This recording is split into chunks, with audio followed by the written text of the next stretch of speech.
नहमदहु व नुसल्ली अला रसूलिहिल करीम अम्मा बाद फ़ाऊज़ु बिल्लाहि मिनश्शैतानिर्रजीम बिस्मिल्लाहिर्रहमानिर्रहीम। तारीफ़ात के लायक अल्लाह रब्बुल इज़्ज़त की ज़ात मुक़द्दसा है। दरूद व सलाम के लायक मुहम्मद रसूलुल्लाह सल्लल्लाहु अलैहि व आलिहि वसल्लम की ज़ात अक़दस है। पैगम्बर अलैहिस्सलातु वस्सलाम की मुक़द्दस ज़ात का मुक़द्दस फरमान है, सच को लो, सच से चिमट जाओ, सच का साथ दो।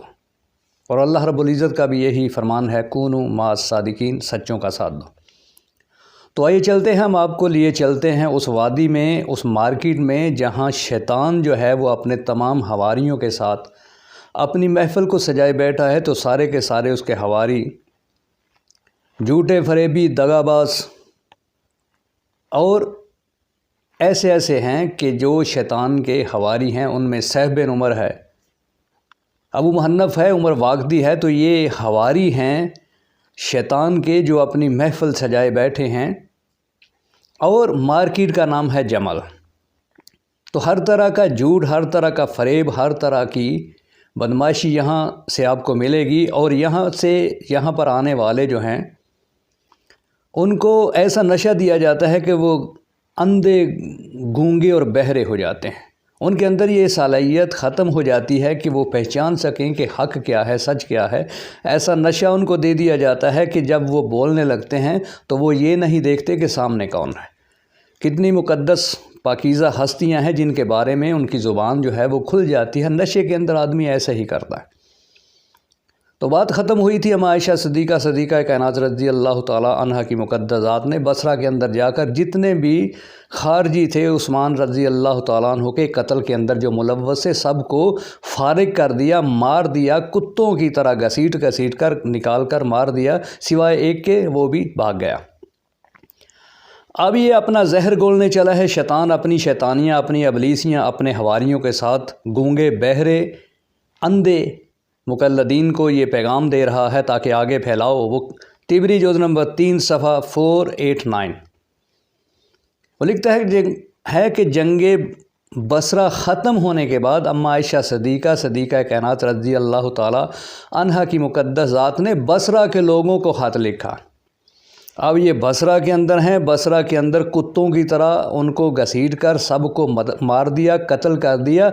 बसरा के अंदर रहते हुए बसरा के लोगों को ख़त लिखा जा रहा है, पागल बना रहा है। उसको पता है कि ये अंधे हैं, बहरे हैं, गूंगे हैं, नशा इनको दे दिया है, कुछ भी इनको समझ नहीं है। सहलियत इनकी जो सुनने की है, समझने की है, वो सलब कर ली गई है। जो मर्जी बोलते जाओ वो ये मानते चले जाएंगे। बसरा के अंदर रहते हुए कहा कि हमने तमाम के तमाम सबाइयों को कत्ल कर दिया है, सिवाय एक के, वो भी भाग गया। इसके बाद ये अपना जहर घोलने चला है। तिबरी जुज़ नंबर 3 सफ़ा 489 पे यही कि ज़हद बिन वाहब कहते हैं कि हज़रत तलहा रज़ी अल्लाह ताला अन्हु और हज़रत ज़ुबैर रज़ी अल्लाह ताला अन्हु बसरा आए।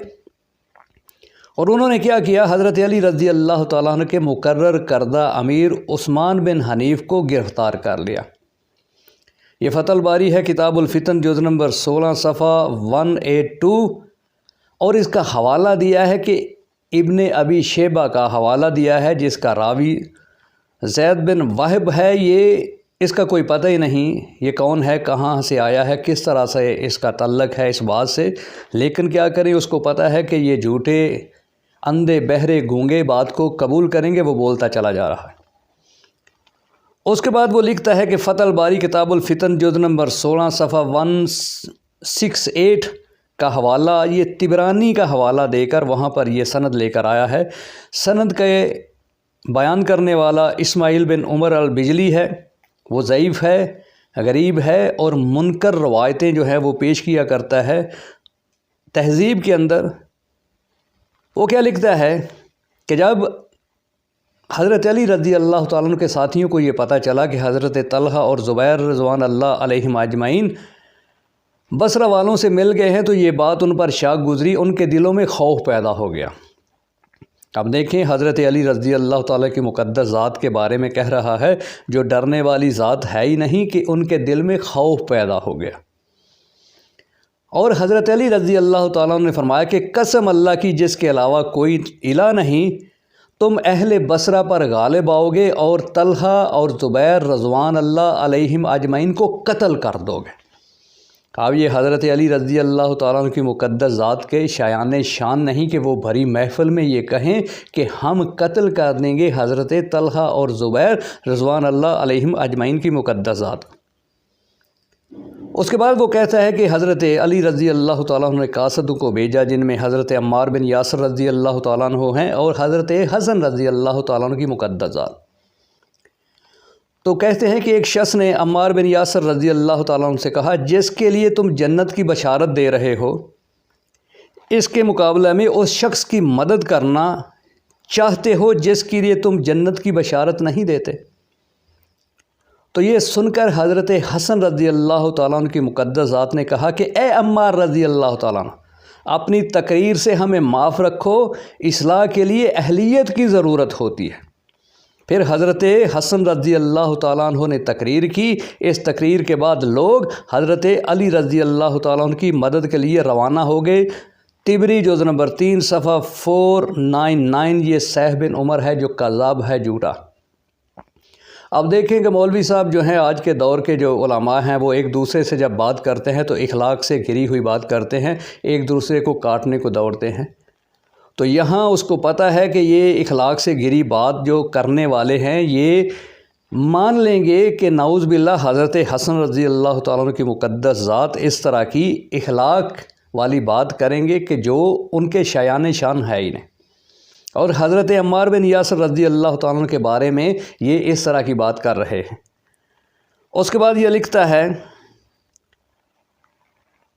ایک اور راوی ہے طبری جزء نمبر 3 صفحہ 501، اسد بن عبداللہ، یہ راوی بہت ضعیف ہے، اس سے آگے کوئی سند ہے ہی نہیں، اس کا کوئی پتہ نہیں۔ اور دوسرا راوی عمر بن سعید ہے جو جھوٹا ہے التہذیب کے مطابق۔ وہ لکھتا ہے کہ حضرت حسن رضی اللہ تعالیٰ عنہ نے حضرت عمار بن یاسر رضی اللہ تعالیٰ عنہ سے فرمایا، ہمارے اس کام سے تم علیحدہ ہو جاؤ، تمہاری ماں مرے، ہمارے ممبر سے اتر جاؤ۔ یہ الفاظ ہیں جو حضرت حسن رضی اللہ تعالیٰ عنہ کی مقدس ذات جو اخلاق اور سیرت اور کردار میں سب سے اعلیٰ ہیں، ان کے بارے میں اس طرح کے الفاظ جو ہے وہ تاریخ بول رہی ہے۔ اس کو پتہ ہے کہ اندھے بہرے گونگے مقلدین میری بات کو مانیں گے، تو یہ بہت بڑا جرم ہے جو ان مقدس ہستیوں کے بارے میں بہت بڑے الزامات ہیں جو لگائے جا رہے ہیں۔ لگانے والے تو جھوٹے ہیں، فریبی ہیں، شیطان ہے اپنے حواریوں کے ساتھ بول رہا ہے، لیکن ماننے والے جو سننے والے ہیں، جو ماننے والے ہیں، افسوس ان لوگوں کی ذات پر ہے۔ یہیں سے لے کر بات کو آگے بڑھیں گے۔ اپنے لیے بھی اللہ رب العزت سے دعا ہے اور آپ سب دوستوں، بزرگوں، ساتھیوں کے لیے بھی اللہ رب العزت سے دعا ہے کہ اللہ تبارک و تعالی صحیح دین کو سمجھنے اور اس پر عمل کرنے کی توفیق عطا فرمائے۔ وآخر دعوانا ان الحمد للہ رب العالمین۔